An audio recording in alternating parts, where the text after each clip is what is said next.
Hello friends, how are you? કેમ છો? મજામાં ને? તમે કહો છો સાહેબ મજામાં જ હોય ને. હમણાં તો જમાવટ છે તારે. ઓનલાઈન લેક્ચર ચાલુ હોય, ટેસ્ટ લખવાની, મન પડે ત્યારે લેક્ચર જોવાના.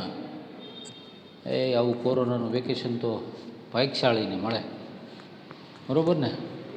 પરંતુ આ વેકેશન દરમિયાન પણ આપણે થોડું વર્ક શરૂ રાખવાનું છે. અને એને ધ્યાનમાં રાખીને નામાના મૂળ તત્વો ભાગ 1 એમાંથી પ્રકરણ નંબર 6 જેનું નામ છે પેટાનોંધ. આ પેટાનોંધની આપણે ચર્ચા કરતા હતા. ફરી એકવાર તમને યાદ કરાવી દઉં, આ પેટાનોંધ એ શું છે તે. સાવ અગાઉના બધા લેક્ચરની અંદર પણ આપણે એની ચર્ચા કરેલી જ હતી. છતાં પણ એકવાર ફરીવાર ટૂંકમાં ઝડપથી તમને પેટાનોંધ શું છે, પેટાનોંધ કેટલા પ્રકારની હોય એનો આઈડિયા આપી દઉં, બરાબર છે? હવે તમે જાણો છો કે કોઈ પણ વેપારી વેપાર કરતો હોય તો સૌથી પહેલાં કે જે કાંઈ વ્યવહારો થાય છે, વ્યવહારોના બે ભાગ પડે. વ્યવહારોના કેટલા ભાગ પડે? બે. એક વ્યવહાર આર્થિક હોય અને બીજો વ્યવહાર બિન આર્થિક હોય. પણ બિન આર્થિક વ્યવહારની આપણે ક્યાંય નોંધ કરતા નથી. કોની નોંધ કરીએ છીએ? આર્થિક વ્યવહારની નોંધ કરીએ છીએ. હવે આર્થિક વ્યવહારની આપણે નોંધ કરીએ એટલે પછી વેપારી બે પ્રકારના આવે. શું થાય? વેપારી બે પ્રકારના હોય. તો તમને એમ થાય વેપારી બે પ્રકારના એટલે કઈ રીતે? તો કે ઘણા નાના વેપારી હોય, ઘણા મોટા વેપારી હોય. નાના વેપારી મોટા વેપારી એટલે હું ઉંમરની વાત નથી કરતો કે વજનની વાત નથી કરતો. ધંધાની દૃષ્ટિએ કોઈ ખૂબ મોટા કદમાં ધંધો કરતો હોય, ઘણા નાના કદમાં ધંધો કરતો હોય. નાના વેપારી હોય ઘણા અને ઘણા મોટા વેપારી હોય. હવે જે વેપારીઓ નાના હોય છે એનો કોઈ પ્રશ્ન નથી થતા. કારણ કે શું થાય ત્યાં? તો કે વેપારી નાનો હોય એટલે વ્યવહારો શું થવાના?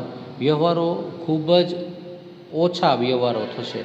અને ઓછા વ્યવહારો હોય તો તમારે એક જ ચોપડાની અંદર બધી તમે નોંધ કરી નાખો તો એ યોગ્ય રહેશે. એક જ ચોપડાની અંદર બધા જ વ્યવહારોની તમે નોંધ કરી નાખો તો એ યોગ્ય રહે. પરંતુ જ્યાં ધંધો ખૂબ મોટો હોય, વ્યવહારો ખૂબ વધુ પ્રમાણમાં હોય, વિશાળ હોય, તો આમ નોંધના એક જ ચોપડાની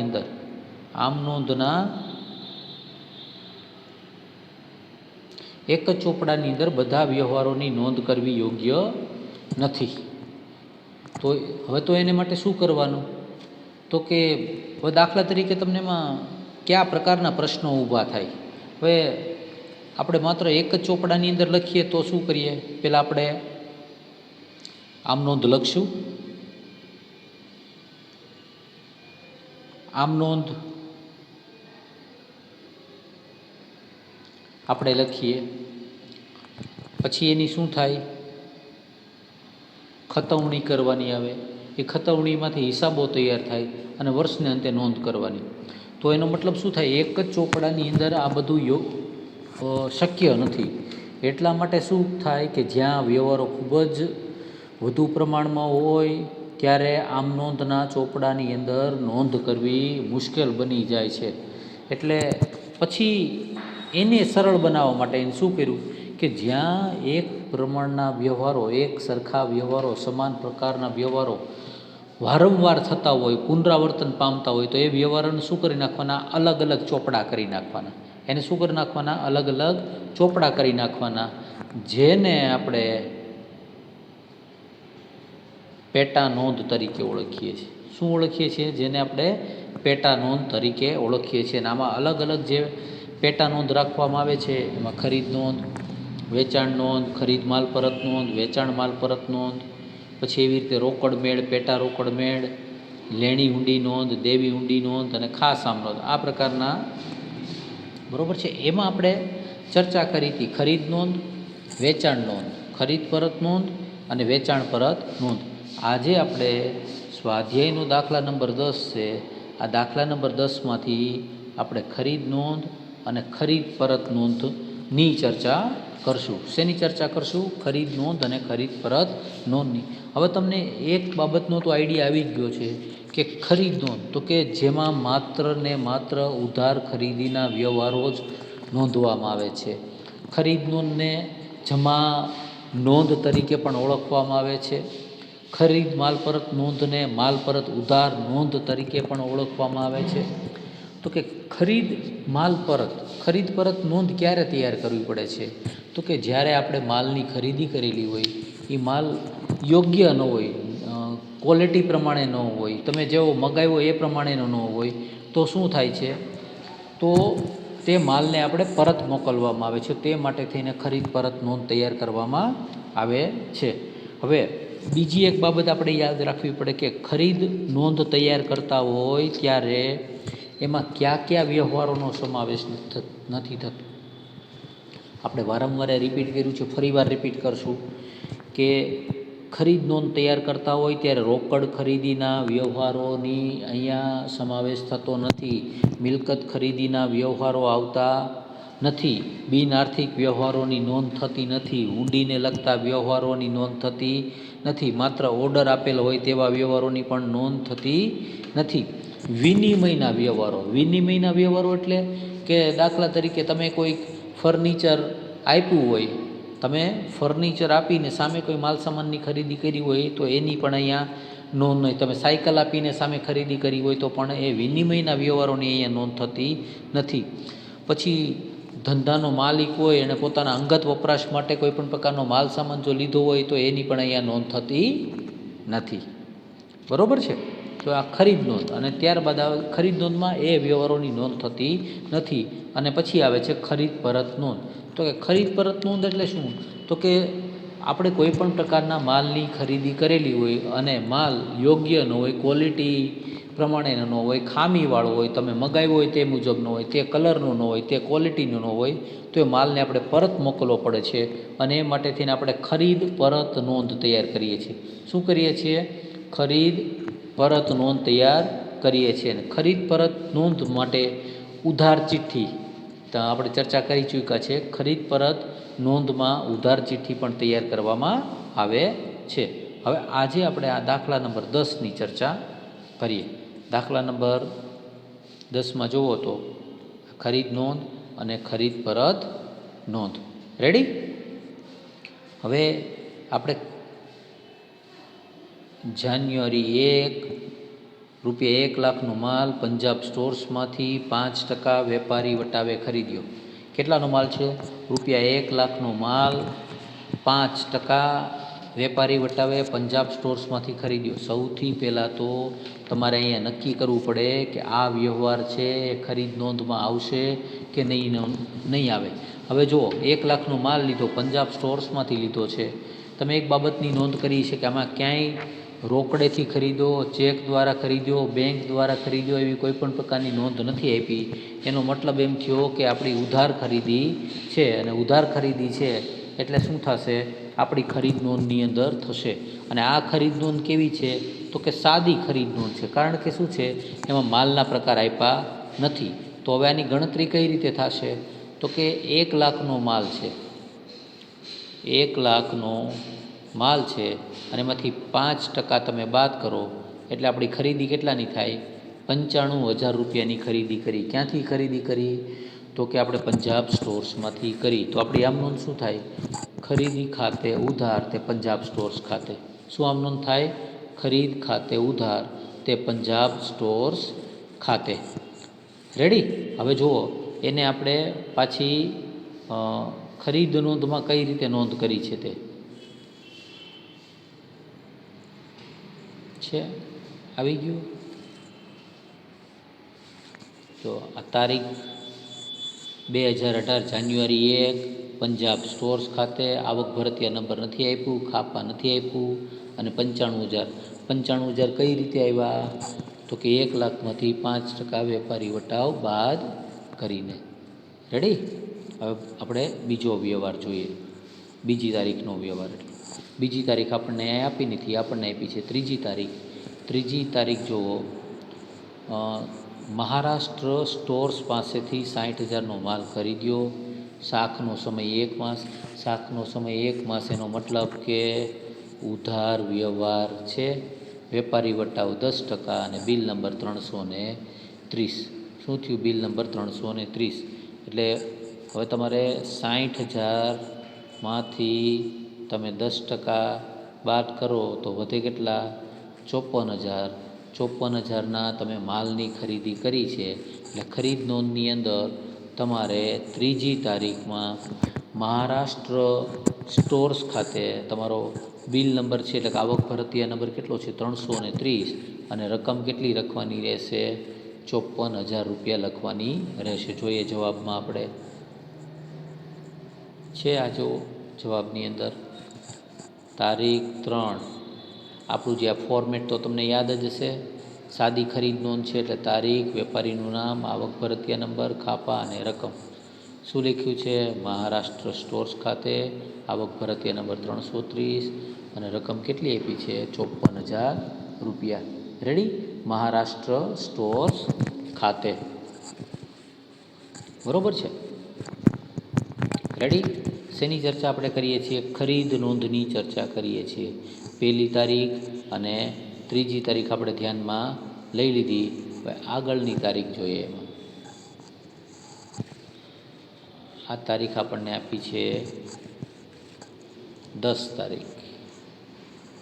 58,000નો માલ કેરાલા સ્ટોર્સ પાસેથી શાક પર ખરીદ્યો અને 50% ભાગના નાણાં તરત જ ચૂકવી આપ્યા.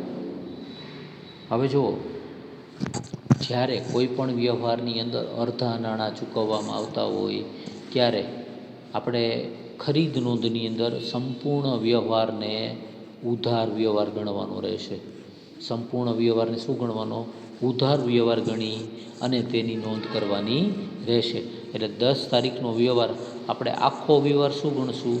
ઉધાર વ્યવહાર ગણી નાખશું. એટલે આપણે નોંધ શું કરશું? આપણે આમ નોંધ શું થાય? ખરીદ ખાતે ઉધાર તે કેરાલા સ્ટોર્સ ખાતે કેટલા આવશે? 50,000 રૂપિયા. બરાબર છે? એટલે તારીખ 10 કેરાલા સ્ટોર્સ ખાતે અને 50,000 રૂપિયા. આ 50%ના ભાગના નાણાં તરત જ ચૂકવી આપ્યા. આ જે નાણાં ચૂકવ્યા છે એની નોંધ પછી રોકડ મેળમાં થશે, પરંતુ ખરીદ નોંધમાં થશે નહીં. એટલે નોંધની અંદર આપણે લખવું પડે કે 10 તારીખનો વ્યવહાર છે. 10 તારીખનો વ્યવહાર આપણે ઉધાર ખરીદીનો ગણી અને એટલે કે સંપૂર્ણ વ્યવહારને ઉધાર ખરીદીનો ગણી અને તેની નોંધ કરેલી છે. હવે જોઈએ આપણે ખરીદ નોંધમાં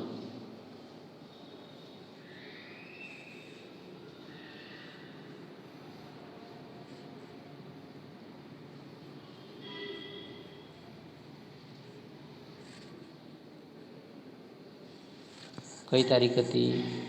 10 તારીખ કેરાલા સ્ટોર્સ ખાતે આવક ભરતીયા નંબર નહોતું ને રકમ કેટલી થઈ? 50,000 થઈ. સંપૂર્ણ વ્યવહારને શું કર્યો આપણે? ઉધાર ખરીદીનો વ્યવહાર ગણીને તેની નોંધ કરી. એટલે તમે પંજાબ સ્ટોર પાસેથી 95,000, મહારાષ્ટ્ર સ્ટોર પાસેથી 54,000 અને કેરાલા સ્ટોર પાસેથી 50,000ની ખરીદી કરી છે. તે યાદ રાખજો. બરાબર છે? ઓકે, ચાલો હવે આગળનો વ્યવહાર. કઈ તારીખ આપણે જોઈ હતી? 10 તારીખ જોઈ ને. હવે 17 તારીખ. મહારાષ્ટ્ર સ્ટોર પાસેથી ખરીદેલ માલમાંથી 1/3 ભાગનો માલ પરત કરી દીધો અને માલની સાથે યોગ્ય રકમની ઉધાર ચિઠ્ઠી નંબર 43 મોકલી આપી.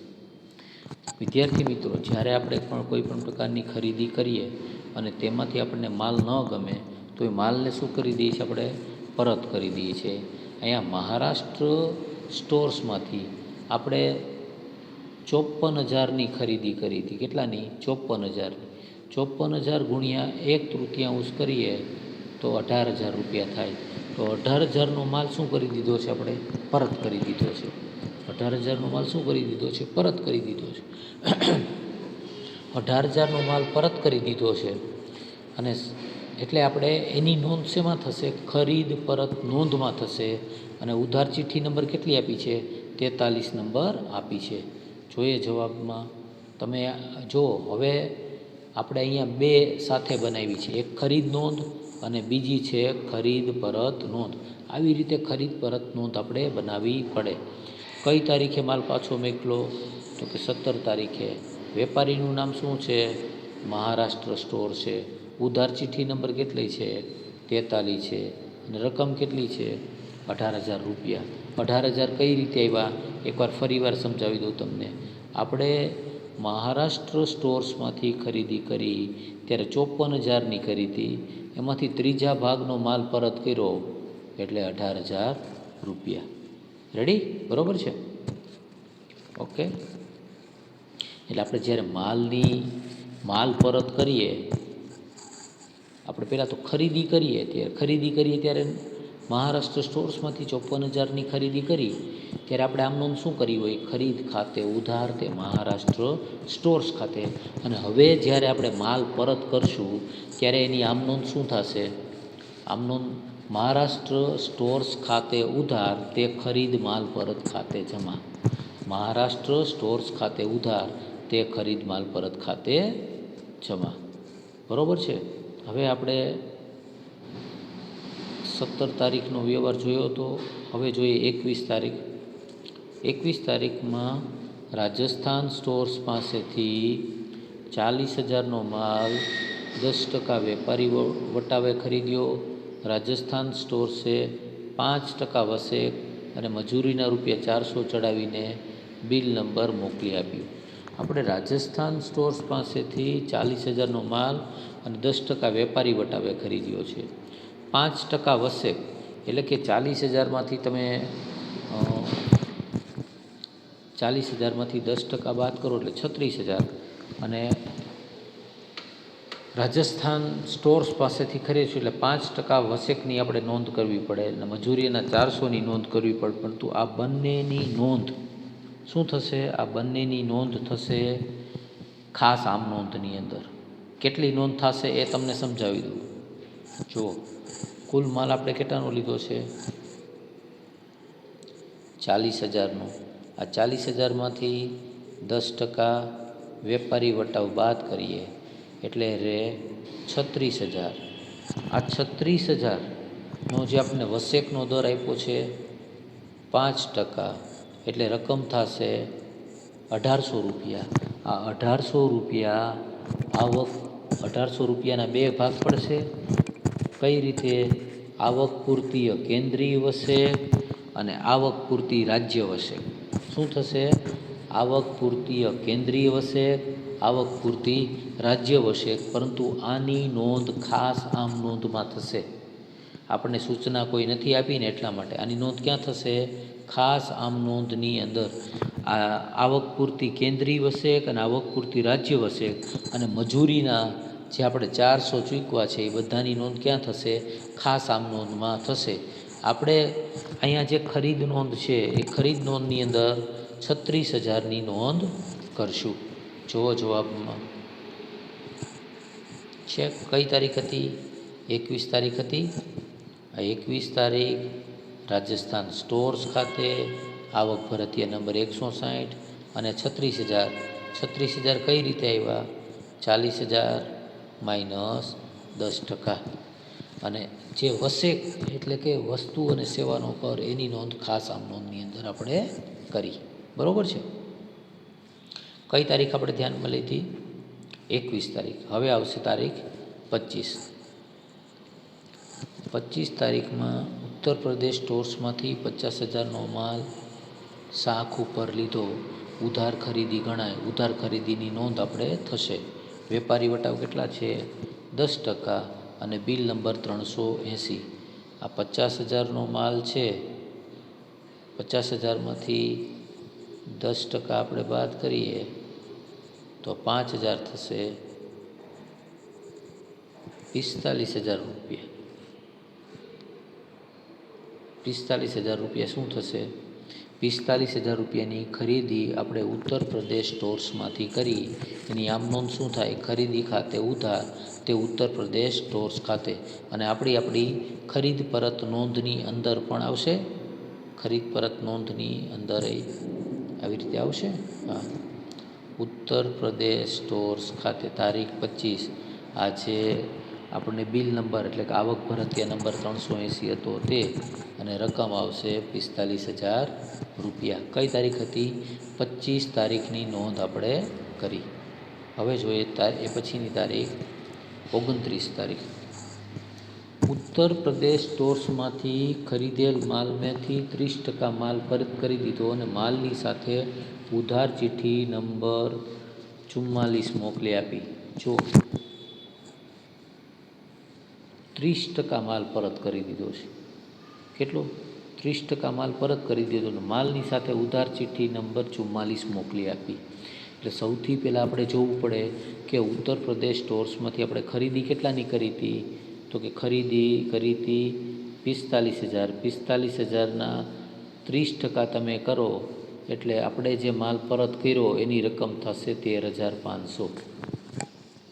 45,000ના સીધા 30% કરો અથવા તો 45,000 ગુણ્યા 30/100 કરો તો 13,500. અને 13,500 શું થશે? આપણે સીધા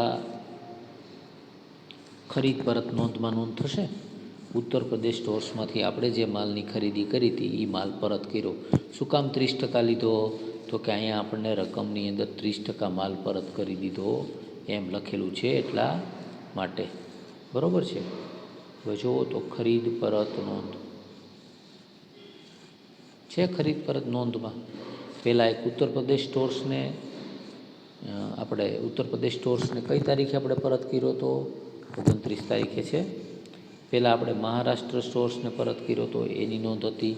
હવે ઉત્તર પ્રદેશ સ્ટોર્સને આપણે ઉધાર ચિઠ્ઠી નંબર 44 અને રકમ 13,500. જ્યારે આપણે ખરીદેલો માલ પરત કરીએ ત્યારે આપણા દ્વારા ઉધાર ચિઠ્ઠી લખવામાં આવે અને સામેના વેચનાર વેપારીને માલ મળી જાય એટલે એના દ્વારા જમા ચિઠ્ઠી મોકલવામાં આવે છે. બરાબર છે? આ વ્યવહાર પૂરો. હવે તારીખ આવશે આપણી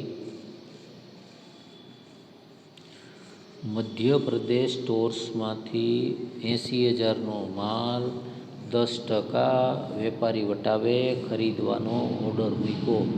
માત્ર ઓર્ડર મૂક્યો છે, બિન આર્થિક વ્યવહાર ગણાય. ઓર્ડર શું છે? મૂક્યો છે. શું ગણાશે? એ બિન આર્થિક વ્યવહાર કહેવાય. બરાબર છે?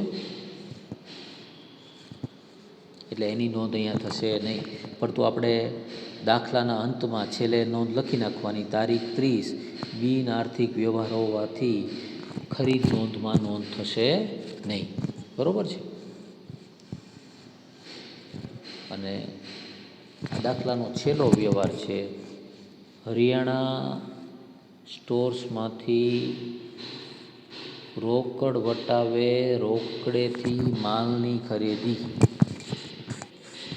રોકડ વ્યવહાર હોવાથી ખરીદ નોંધમાં નોંધ થશે નહીં. રોકડ વ્યવહારની નોંધ રોકડ મેળમાં થાય છે, આમાં થતી નથી. એટલે આ વ્યવહાર પણ આવશે નહીં. રોકડેથી ખરીદી હોય તો ન આવે, ઓર્ડર આપેલો હોય તો ન આવે, બિન આર્થિક વ્યવહાર ન આવે, વિનિમયના વ્યવહારો હોય તો એ આવતા નથી, હુંડીને લગતા વ્યવહારો હોય તો એ પણ આવતા નથી. રેડી? બરાબર છે? તો વિદ્યાર્થી મિત્રો, આ આપણે કયો દાખલો ગણ્યો? સ્વાધ્યાયનો દાખલા નંબર 10 ગણ્યો. હવે પેટા નોંધનો દાખલા નંબર 10.